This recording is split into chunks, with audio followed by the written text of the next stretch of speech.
For 20 long years, the world above was a ghost story. We whispered tales of the before times, of towering cities that scraped the sky and lights that outshone the stars. We told our children about the Great Fire, the day the sky burned and the earth shook with the anger of nations. The leaders had assured everyone that the underground shelters were our salvation, a temporary pause until the poison in the air faded away. So we went down, generation after generation, into the deep, dark places of the earth. We lived by the hum of generators and the rationing of supplies, our only sky the cold concrete ceiling above our heads. The world outside became a myth, a dangerous memory we were warned never to seek. The day the great metal doors groaned open was a day of both terror and wonder. The elders, their faces etched with the memory of the sun, gathered everyone. They said the sensors finally gave the all-clear signal. The air was breathable again. The long sleep was over. We, the children born in the dim light of the shelters, had never known fresh air. We had never felt the wind on our faces or seen a horizon that was not a wall. We held hands, a long chain of people, and walked slowly up the dusty ramp. Every step echoed with the weight of 2 decades spent waiting, hoping, and fearing what we might find when we returned to the surface. Our first breath of the new world was a shock. It was not the acrid, chemical-filled air the old stories warned of. It was clean, so clean it felt sharp in our lungs. It carried scents we had no names for, sweet, earthy, and wild. We blinked against the light. The sun was not a harsh, angry ball of fire, but a warm, golden presence that made the world glow. We looked at each other, our faces pale from years underground, and saw tears streaming down the cheeks of the elders. They were not tears of sadness, but of a profound, overwhelming relief. The world had not ended completely. It had simply been waiting for us to come back home. As our eyes adjusted, we saw what had become of our old world. There were no cities on the horizon. The once mighty skyscrapers were gone, crumbled into hills of metal and stone now covered in thick, green blankets of ivy and strange flowering vines. The landscape was not a barren wasteland of ash and dust. Instead, it was a vibrant, untamed wilderness. The earth had healed itself in our absence. It had taken back the concrete jungles and replaced them with forests of unfamiliar trees whose leaves shimmered with colors we had only seen in faded picture books. This was not the world our parents had left behind. It was something new, something wilder, and in its own way, something beautiful. The world we stepped into was a canvas painted with impossible colors. Plants with glowing bioluminescent flowers lit up the twilight hours, pulsing with a soft, gentle light. The trees were not the simple oaks and maples from the old books.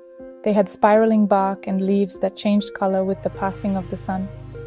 We saw rivers that ran clearer than any water we had ever known, their banks lined with moss that sparkled like tiny diamonds. The silence was the most profound change.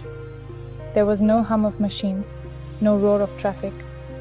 There was only the whisper of the wind through the tall grasses, the chirping of unseen birds, and the gentle rustle of creatures moving through the undergrowth.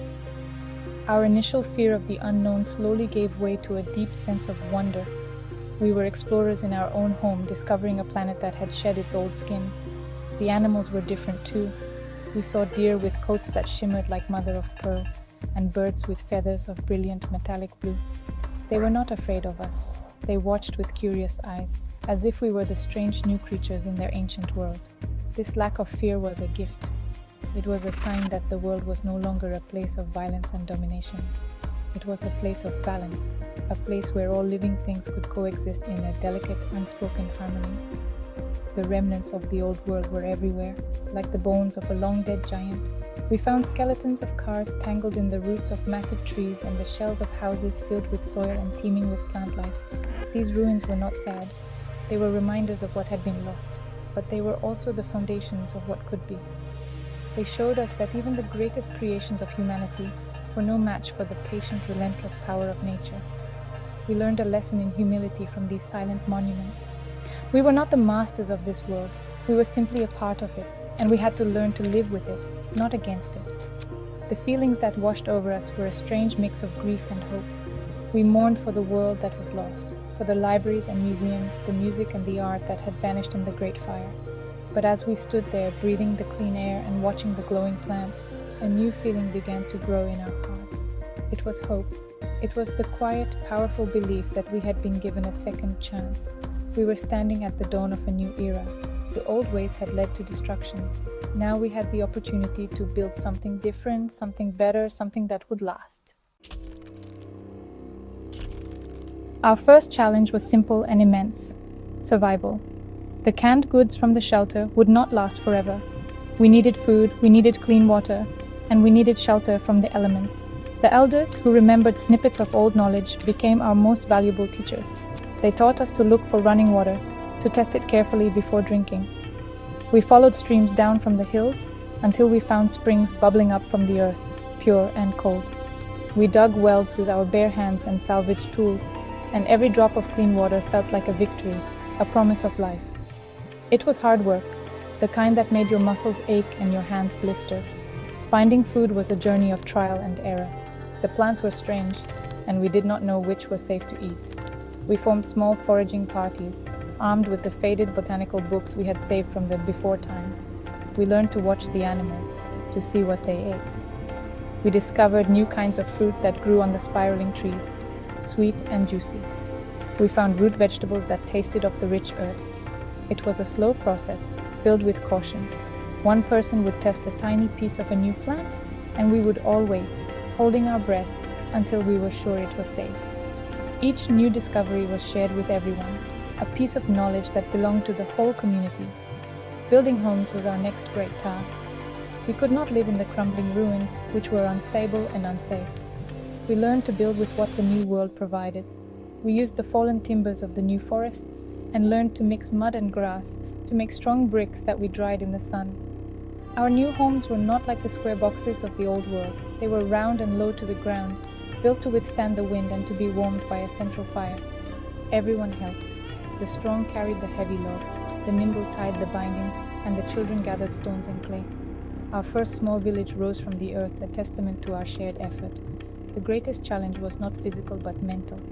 We had to unlearn the habits of the old world. In the shelters, everything was about individual survival and rations. On the surface, we quickly realized that we would only survive if we worked together. The concept of mine began to fade, replaced by ours. The food we gathered was brought to a communal store.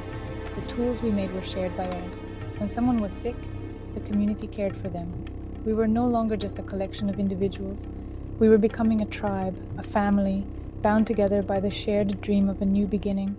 We were learning to be human in a different way. As the seasons turned, our small settlement grew stronger. We were not just surviving anymore, we were beginning to thrive. The children, who had known only the gray concrete of the shelter, now ran laughing through fields of glowing flowers. They were the first generation of this new earth, and they were not afraid of it. They learned the names of the new plants and the calls of the strange birds. They were a living symbol of our hope, a bridge between the broken past and the promising future. Seeing their joy gave us the strength to continue, to build a world worthy of their innocence and their trust. We established new traditions.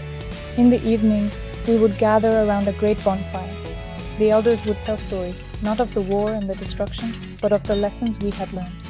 They spoke of cooperation, of respecting the earth, and of the importance of community.